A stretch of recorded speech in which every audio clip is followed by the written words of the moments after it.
Jangan sampai usaha yang kita lakukan itu nggak ada hitungannya. Kan cuan itu bagian dari hitung-hitungan. Ternyata yang teman-teman minum itu kayak tadi 18.000, 20.000, ternyata modalnya cuma 6.000 sampai 7.000 lah kurang Berarti, lebihnya. eee, Sisanya itu cuan loh.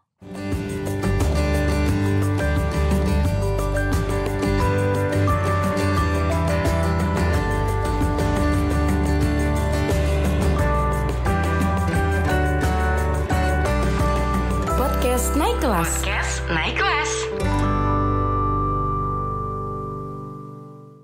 Assalamualaikum warahmatullahi wabarakatuh. Akhirnya kita ganti baju ya. Selamat datang di podcast Naik Kelas, di mana kita akan membahas segala sesuatu tentang kewirausahaan, bisnis, yang teman-teman mau belajar bisnis. Nah, kita masih di seri seputar Ramadan kemarin dan melanjutkan topik pembahasan kita. Kali ini kita membahas tentang business plan. business plan. Jadi kemarin kita udah bahas apa tuh? Ide Ide bisnis bisnisnya, udah. strateginya gimana, Udah. persiapannya gimana. Nah, ini Terus masih di bagian persiapan juga sih. Masih. Harus ada hitung-hitungannya. Betul. Business plan apa sih? Nggak Heeh. nyampe. Kalau teman-teman udah Perencanaan ya, lebih Nah, ke tepat ke perencanaan. perencanaan sebelum eksekusi bisnisnya teman-teman nih, usahanya. Jangan sampai usaha yang kita lakukan itu nggak ada hitungannya. Kan cuan itu bagian dari hitung-hitungan, ya kan? Jualannya dikurangi modalnya sama dengan Cuan. cuan. Jadi cuan itu apa? Cuan itu cuan itu apa ya? Ya itu tadi. Cuan itu untung. Untung. Sekarang kalau misalnya jualan duitnya banyak, omsetnya gede, nggak ada untung berarti nggak ada cuan. Tapi kadang-kadang kita sebagai pedagang pertama nih ya, dulu kan gitu ya, pokoknya saking semangatnya saya mau jualan apa misalnya. Nanti kita kasih contoh yang paling gampang ya. Es kepal Milo lagi. Es kepal Milo gitu ya. Saya mau jualan es kepal Milo. Tadi modalnya berapa ya? Tapi di kantong ada duit banyak nih. Udahlah yang penting Ya, ada duit di kantong. jalan aja dulu. Nah, nggak boleh gitu. gitu sebenarnya. Nah, ini bagian dari bagaimana kita mempersiapkan teman-teman yang terutama yang baru mau mulai usaha gitu ya. Dari usaha yang kemarin ide-ide yang simple-simple itu kita bisa tahu nih. Sesimpel misalnya kita nanti ngambil contoh deh. Kita contohin aja deh langsung. Es teh manis gitu ya. Ya, es teh yang paling gampang yang memang paling banyak dicari selain gorengan mungkin teh manis ya, mau es teh atau mau teh panas. Teh panas pokoknya judulnya teh-tehan itu atau pasti dicari. minuman gitu ya. Ya, minuman. Yang penting faktor unsur-unsur di dalamnya nggak terlalu banyak. Jadi teman-teman bisa belajar dari case si teh ini gitu ya. Apa aja sih yang perlu disiapkan dulu ketika kita membuat perencanaan? Yang harus dipersiapkan pada saat perencanaan yang pasti kita harus dilihat dulu nih komposisinya, poin-poinnya apa aja. Misalnya beli bahan baku. Nah, itu harus dicatat dulu tuh kira-kira. Bahan baku biasanya apa aja sih? Kita mau ambil contoh es teh nih ya. Oke, Berarti es teh deh. tehnya dulu bahan baku. Karena jualan teh ya pasti tehnya. Iya, gula, Gula, ya kan? air, es. es ya. Iya, kalau misalnya teman-teman Kalau memang punya panas, kulkas sendiri ya mungkin bisa bikin es sendiri. Tapi sekarang udah banyak kok jualan es-es yang kristal tuh yang bolong. Itu juga murah dan buat pembeli tuh lebih yakin kalau esnya pakai es yang es kristal, bukan es keprok yang es batu yang prok ada jadi apa gitu. Terus cupnya. Ya, cupnya. Terus ini silen kayak alat yang biasa tuh kalau di tukang minuman tuh. ya Kan pakai silen. pakai seal biar. Tapi Seal. kalau misalnya memang itu cukup ngeluarin budget cukup gede karena lumayan ya harganya 300 sampai 500 ribu. Ada yang udah jualan, udah ada sama cupnya tuh loh, yang udah cupnya. pasangannya. Kecuali jadi es kenyot ya. Es cekek. Es cekek gitu. Iya. Sedotan. Ya. Apalagi kalau misalnya panas berarti ini gasnya, kompornya. Ya, kompornya. Nanti harus dihitung atau dispenser juga bisa ya. Kalau punya di Dispenser. rumah ada dispenser mungkin bisa dipakai dulu. Nah, itu biaya-biaya itu dimasukkan. Nah, itu ditulis sebagai tuh. modal. Iya, ditulis tuh semuanya. Sebagai Jadi komposisinya. kita bikin misalnya teman-teman ada handphone Atau pakai kertas juga boleh. Ditulis, semuanya ditulis tadi. Bahan dasarnya apa aja. Sampai kantong plastiknya tuh. Sampai sekantong-kantongnya harus dihitung loh teman-teman. Kalau es cekek pakai karet ya karetnya juga dihitung. Oh gitu ya. Iya juga. Kalau misalnya pakai stiker es mambo kan, dulu ada es mambo. Jadi teman-teman gini, sekali lagi buat teman-teman yang baru belajar membuat usaha nih, semua bahan ataupun alat yang kita pakai itu kita kumpulin dulu semuanya. Betul. Kita pisahkan dulu nih. Ini alat yang misalnya ada modal yang bahan baku. Betul. Nah, bahan baku seperti yang kita sudah sebutkan tadi, termasuk air tuh jangan kayak air ini nggak usah saya hitung deh. Ya. Padahal kan airnya ngambil dari sumur. Ya, tapi kan dimasak dulu. Ada gasnya juga. Atau, nah itu salah satu bahan baku. Atau misalnya mau pakai air isi ulang. Iya. Kan itu tahu tuh 1 galon itu berapa liter. Terus dari liter itu nanti kita tahu nih. Misalnya gini contoh ya. Yang tanpa es sama es itu kan beda literannya tuh. Iya betul. Jadi kita harus pisahkan apa nih produknya. Misalnya tadi dari teh aja ada berapa? Misalnya kita mau bikin 3 varian ya. 4 varian, sorry. Teh tawar. Itu kan berarti ada 1 teh tanpa gula berarti kan. Yeah. Jadi harga dasarnya atau biasanya kita menyebut itu COGS atau cost of goods sold atau harga basic gitu ya, harga modal 1 menu gitu ya. Jadi misalnya kita bikin teh tadi ada 4 varian misalnya. Yeah. Teh tawar panas, es teh tawar. Teh tawar es teh tawar. Es teh panas gitu. Oh enggak ada ya.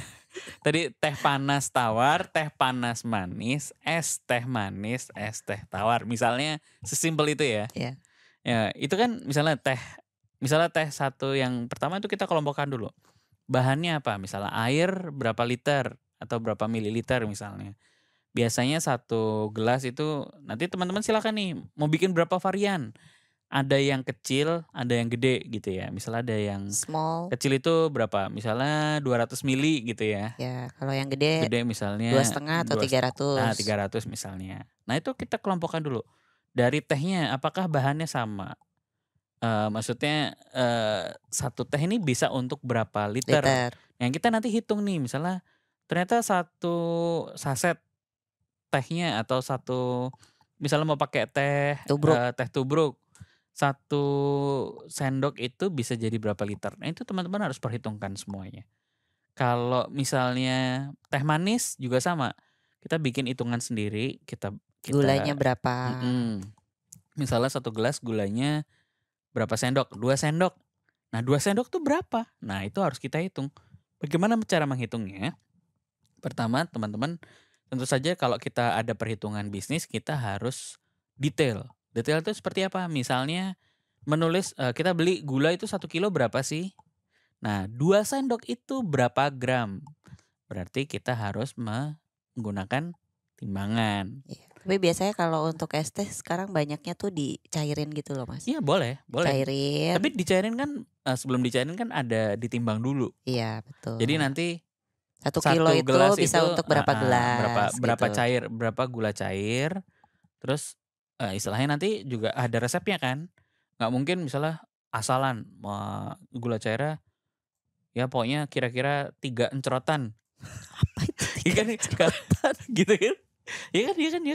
Enggak, pakainya yang takaran gitu loh Mas. Iya makanya. Nggak kan, saya belum punya alat takar, saya ditaruh di botol yang apa? Coba pulang. Itu. Ya kan kalau di Starbucks gitu ya, di Starbucks atau di kopi kenangan atau di apa kan pakai gulanya. Mas puasa. Puasa ya. Ya itu. Jadi istilahnya setiap resep itu punya takaran. Nah takarannya itu harus terhitung dan kita punya standarisasi gitu. Jadi ternyata 1 gelas es teh manis standarnya gulanya berapa. Nah itu harus kita hitung secara detail. Kemudian apa tadi misalnya cupnya misalnya harganya 1 cup berapa 300 rupiah. Iya. Sealnya untuk tutupnya berapa rupiah. sedotannya berapa rupiah. Sampailah ketemu hitungan per resepnya. Nah itulah yang kita tulis sebagai bahan harga bahan gitu ya. Iya. Harga modal dari 1 gelas. Gitu kan ya? Betul. Nah nanti setelah itu baru jangan lupa ada biaya operasional.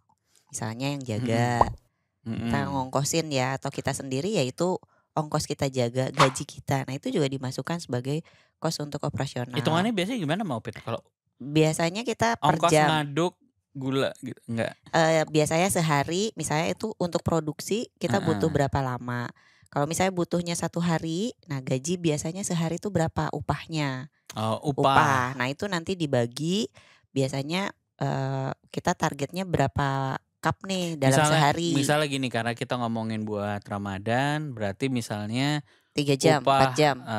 Misalnya dia jualan es teh, kan nggak mungkin jualan es teh dari zuhur dong. Nanti dia diminum es teh terus kan. Nanti batal bersama lagi, bukan buka bersama lagi.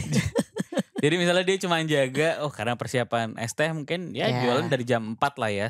Misalnya 3 jam ya. Misalnya 3 jam 3 jam buat persiapan kan. Persiapan dulu mungkin dari jam 3 dia prepare. Nah gajinya misalnya 50.000 lah. Misalnya dibagi target. Iya. Target jualannya misalnya, kemasan saya nih sekian, atau saya punya tempat air tehnya, penampungannya misalnya 20 liter. Nah ini bakal jadi berapa gelas. Iya. Ya nanti 50.000 itu kita bagi kira-kira targetnya gitu kan. Iya betul. Jadi nanti terhitung tuh, ternyata harga ongkos biaya upah sekian sebagai modalnya. Ya, terus tambahan mungkin bisa kalau misalnya dia ada pakai listrik.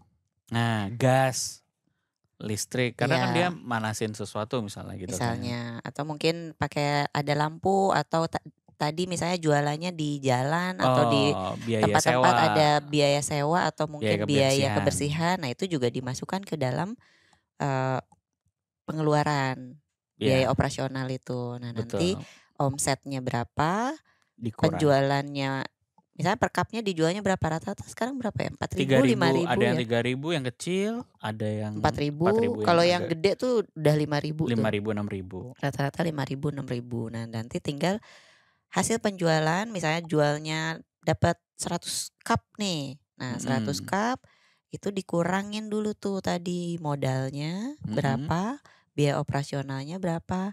Nah itu ketahuan tuh untungnya kita itu berapa, cuannya. Tinggal dihitung aja tuh. Kita mau jualan kalau selama bulan puasa sampai 1 bulan penuh. Nah itu berarti tinggal dikali 30. Kalau mau mungkin ada hari-hari libur, hari Jumat, hari libur deh gitu. Nah itu juga biasanya tinggal dihitung aja. Gampang kan? Jadi intinya ketika kita membuat, istilah kerennya adalah business plan, atau kita menghitung modal kita, harus kita hitung persatuan. Iya. Jadi supaya apa? Jadi nanti kalau teman-teman misalnya gini, saya mau gaji harian saya 1.200.000 kayak petugas KPPS gitu kan. Ini petugas KPPS banyak di sini. Ya kan? Pokoknya saya mau dapat penghasilan 1.200.000 per hari gajinya. Berarti saya harus jual. Ketahuan tuh nanti berapa botol, berapa cup harus dijual. Saya harus jual berapa gelas per hari. Nah itu kan. Kita hitung-hitungan aja ya, nanti ditampilin di sini. Nanti ditampilin ya. Contohnya seperti ini. Cering muncul gitu kan. Harga ini berapa, harga ini ada berapa, es batunya berapa, harga cupnya berapa. Nah nanti ketahuan tuh untungnya. Nah kita freeze dulu. Set. Udah nanti teman-teman bisa saksikan. Kemudian ya tadi, kita mau untung berapa. Jadi istilahnya gini, ketika misalnya contoh ya, kita tahu modal kita berapa, misalnya 1.000 atau 1.500. Kita mau untung berapa nih? Nah keuntungan ini kita yang tentukan. Mau untung misalnya berapa? 50% atau 100% atau bahkan 300%. Itu silakan teman-teman sekalian riset pasar dulu. Kira-kira untuk es teh serupa di tempat saya jualan itu berapa mereka jual? Sebelah saya cuma 2.000. Wah. Saya jual 5.000. Saya harus jual 1.999. Gak gitu juga. Oh, gak gitu ya. Boncos. Nah sekarang tadi udah bisnis plan-nya udah ada, modalnya gimana nih nyiasatinnya? Bisa nggak, memungkinkan nggak kalau kita modalnya harian gitu, karena buat ngitung bulanan kayaknya masih berat nih, memungkinkan nggak Mister? Kalau kita pakai modalnya buat harian dulu deh gitu. Nah, gimana, mungkin ada tips-tipsnya? Tipsnya kalau kita sudah tahu bisnis plan kan, wah saya mau jual satu, misalnya gini, es teh kita modalnya katakanlah 1.000 ya. Saya mau jual berapa? Misalnya mau jual 100. Berarti kan kita butuh modal 100.000 kan gitu. Nah, itu modal dari mana ya? Silakan teman-teman bisa pakai kocek sendiri atau pakai pinjam teman, pinjam orang tua dan lain sebagainya. Kalau pinjam jangan lupa dibalikin ya. Nanti kan ada untungnya nih. Ini pertamanya aja ya, Kalau hari kedua misalnya nanti wah jualan rame nih habis, sisihkanlah buat modal lagi. Ya, dikeluarin dulu ya. Dikeluarin dulu. Jadi karena kita tahu hitungan, wah ini modalnya segini, untungnya berapa? Untungnya sekian. Nah, ini kita sisihkan untuk modal selanjutnya atau bahkan misalnya, oh ternyata saya jual 100 cup sehari itu kurang. Kalau saya jualan 200 cup kira-kira oke Tambah nggak? modal. Tambah modal nggak ya? Atau bisa nggak ya saya nambah 200 cup sehari? Jadi untungnya bisa 2 kali lipat bahkan. Atau nggak 2 kali lipat karena tadi misalnya yang jaga tetap dibayar 50.000 misalnya. Tapi ternyata kita bisa jual 200 cup. Nah, itu kenapa kita bisa berhitung, karena kita punya hitungan detailnya gitu. Betul. Nah, biasanya juga kalau udah masuk bulan Ramadan ini harga-harga mulai beranjak tuh Mister. Tiba-tiba harga gulanya naik. Nah, ini nyiasatinya gimana? Ini menyikapinya kalau aku punya toko kue ya. Kebetulan kita selalu tadi misalnya kita udah hitungan 1 cup itu misalnya katakanlah 1.000 ya. Aku punya buffer atau cadangan kira-kira cost-nya tuh berapa sih?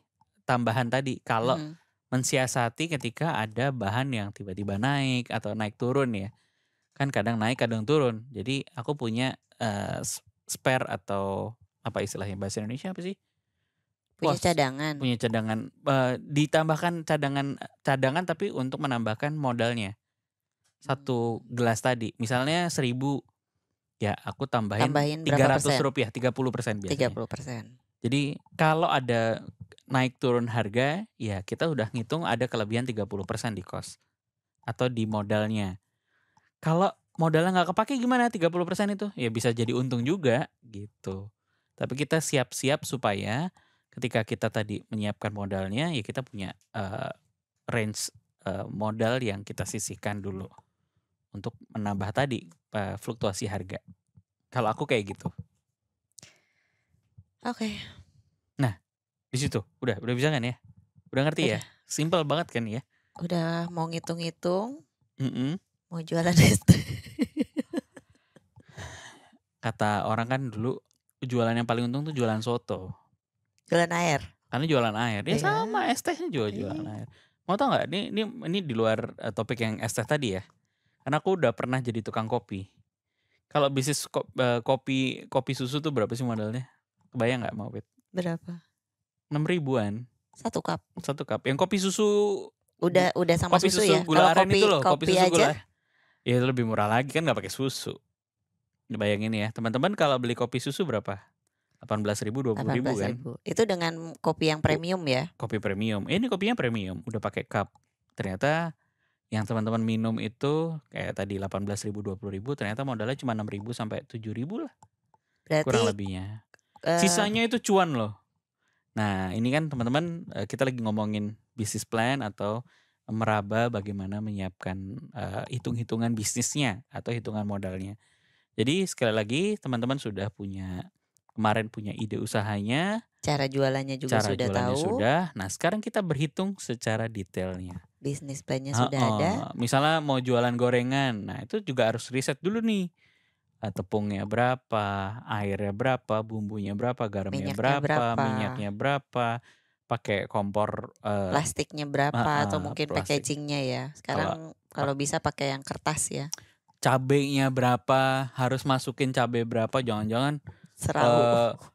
Wah, belinya tahunya 2, cabenya serau. Ya, buat nyambel di rumah. Ternyata boncos gitu kan. Nah, jangan sampai kayak gitu ya. Jadi perhitungan modal itu harus detail sekali, sesimpel apapun bisnis kita. Jadi kalau teman-teman sudah terbiasa mengerjakan tadi apa yang kita bahas tadi, ketika bisnisnya mulai meningkat, punya banyak cabang, menunya makin banyak, hitungan kita tidak akan meleset-meleset amat. Jadi kita bisa tahu cuan kita detailnya berapa. Nah, mudah-mudahan episode kali ini cukup memberikan pandangan buat teman-teman semua, terutama yang baru mau belajar buka usaha di bulan Ramadan ini, menjadi kesempatan kita selain menimba cuan, menimba pahala juga, kita belajar, kita bisa untuk sekalian belajar membuat bisnis-bisnis kecil yang ternyata menguntungkan dan bisa diperhitungkan secara baik. Jadi segera mulai usaha sekarang. Kita lanjut di episode selanjutnya ya, Mang Upit ya. Mudah-mudahan episode singkat ini bisa membawa insight. Dan silakan kirim komen di Instagram kita naikkelas.id atau di komen di YouTube ataupun di Spotify, supaya teman-teman bisa berkomunikasi dengan kita. Kira-kira mau bahas apa lagi, ataupun mau memberikan komen, oh ternyata ada yang kurang nih Mister Mang Upit, atau mau bertanya sesuatu. Nanti tinggal kirim. Atau follow Instagram kita juga boleh, Mr.Popo dan Mang Upit 1. Mana ada Mang Upit 2 dan 3 kayaknya sih. KW-nya banyak. Oke, sampai di sini dulu. Terima kasih teman-teman. Assalamualaikum warahmatullahi wabarakatuh.